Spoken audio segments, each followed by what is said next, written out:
আমি দোকানে দোকানে সাহায্য চলছিলাম। তোলার পরে ওইখান থেকে তুলে আমি দাঁড়াইছিলাম গাড়ির জন্য।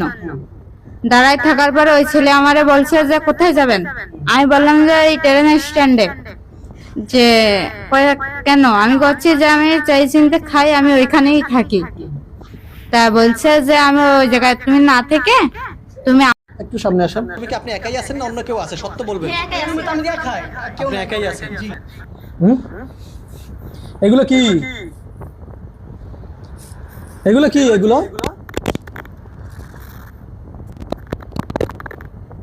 আপনার লোক? না আমি চিনি না। আপনার নাম কি? আপনার দুইজন কিভাবে এক রুমে? আপনার যদি বোন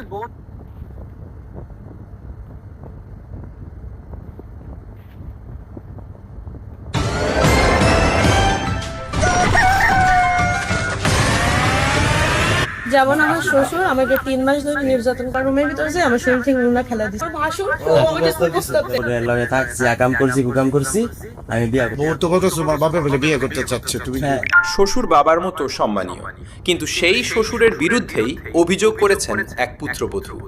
নারায়ণগঞ্জের বন্দর এলাকার এক পরিবারে ঘটেছে এমন ঘটনা।